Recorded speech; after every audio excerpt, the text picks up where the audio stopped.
Good morning, students. My name is Dr. Loretta Chinyaka.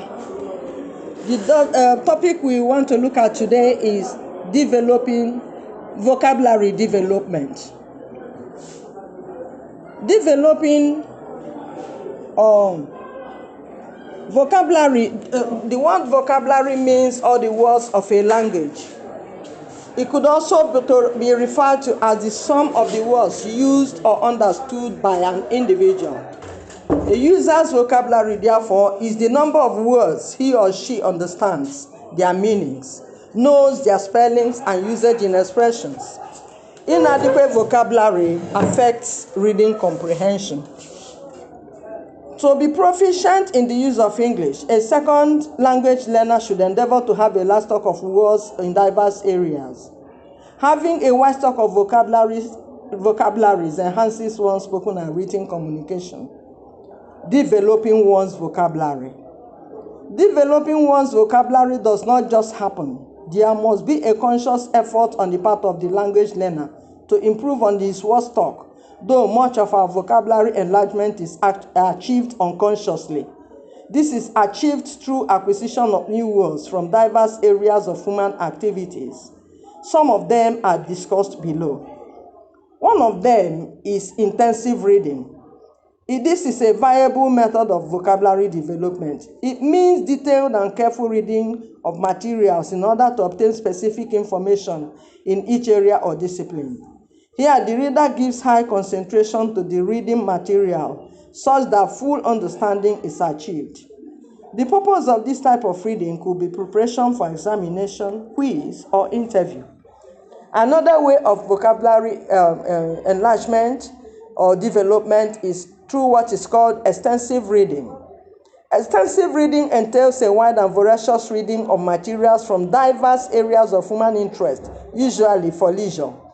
It helps to extend the frontiers of knowledge and at the same time furnishes us with information that will help keep us abreast of events and issues taking place within and outside our immediate environment. It involves such reading materials as newspapers, magazines, journals, novels, short stories, biographies, autobiographies, religious books, pamphlets, and others. Reading extensively affords the reader so many benefits. Apart from the fact that it broadens the horizon of knowledge of such a person, the word stock of the different authors, their imaginative skills and ideas are readily acquired. Readers, of course, are said to be leaders. Students are advised to explore other disciplines outside their areas of interest. This exposes them to the registers and jargons peculiar to those areas. The beauty of extensive and regular reading is that vocabulary development takes place consciously and unconsciously. This is because repeated exposure to a word in context eventually makes it a part of one's working language. Another way to develop our vocabulary is through the use of dictionary and what is called thesaurus. The use of a good dictionary is crucial for development of vocabulary. The basic function of a dictionary is to supply information about words. In purchasing a dictionary, care should be taken to buy the latest edition. A good dictionary provides information on the following: spelling, pronunciation, parts of speech, etymology, derived forms of the word, usage, meaning, slang or conventional colloquial expression, and then lastly, technical sense of that particular word. The thesaurus, on the other hand, is another source of vocabulary development. The thesaurus is a book in which words are put into groups with other words that have similar meanings, thereby saving us from monotonous use of words. It is a guide to more precise and effective use of words. An example of a thesaurus is Merriam-Webster's collegiate thesaurus. An example of a word used in the thesaurus is the word adore. The synonyms for the word adore is revere, reverence, venerate, worship. However, care should be taken to ensure that the synonym you want to use, you want to change, belong to the same part of speech.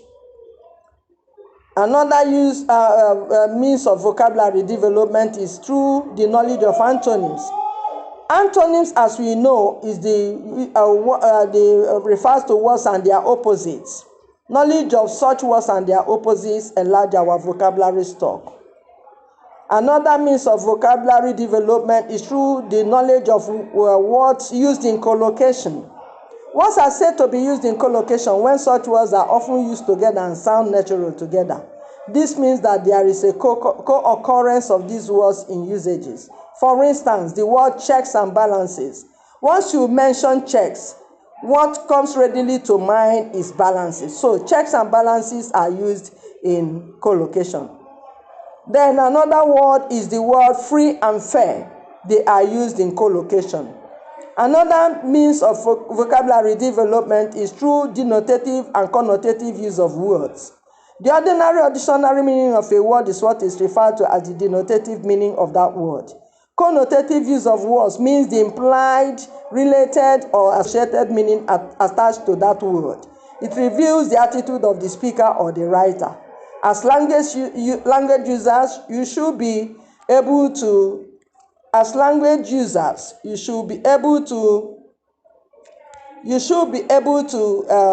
make use of as language users, we should be able to use words denotatively and connotatively as they help to improve our vocabulary. Another word is through the knowledge of words and their word roots and affixes. The root of a word means the source where that word emanates from. The need to have knowledge of word roots for vocabulary development in the English language is because English borrowed a lot of words from other languages such as Greek, Latin, French, and others. Knowledge of the roots used in the formation of words will go a long way in helping us to understand the meaning of such words. An instance is the word annum, which is a Latin word, and it means year. The word derived from the annum is annual or annually. Then another way to develop our vocabulary is through the knowledge of affixes.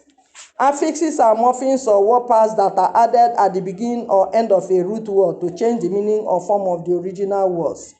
Affixes that come before a word are called prefixes, while those that come at the end of the word are called suffixes. Knowledge of the meaning of each helps in knowing the meaning of the word, whole word, or the form of the word which that particular word belongs. Then we have examples of affixes as prefix. An example of prefix, one of the word groups that make up affixes, is extra. Extra means out of, and the word example is extraordinary. Then an example of affix is hyphenology, that means study. What examples from that mean? We have them as zoology, biology, and meteorology. Jesus. Another way to enlarge on our vocabulary stock is through the knowledge of homophones and homonyms. Knowledge of homophones and homonyms help to improve our vocabulary development. When two or more different written words have the same pronunciation, they are said to be homophones. They are related in the way they are pronounced, but differ in meaning and the way they are written. An example is the word meat. You have meat as in M-E-E-T, and then meat as in M-E-A-T. Then the other one is homonyms. Homonyms, on the other hand, is used when a form, written or spoken, has two or more meanings that are not related. Example is the word bank. Bank could mean side of a river. It could also be a financial institution. Another way to develop our vocabulary through the knowledge of idiomatic expressions. An idiom is a string of words, phrase, or sentence whose meaning is not understood through the knowledge of the meaning of the individual words. that make up the expression. It has a peculiar meaning that should be mastered. Again, the syntactic structure of the way it is made up should also be observed to be sure that we maintain consistency with the original form. An example in the English in English is the word with bated breath, which means feeling very anxious or excited. Then we have knowledge of proverbs. Proverbs are short statements of widely accepted truths about everyday life. It is based on common sense or practical experience or used to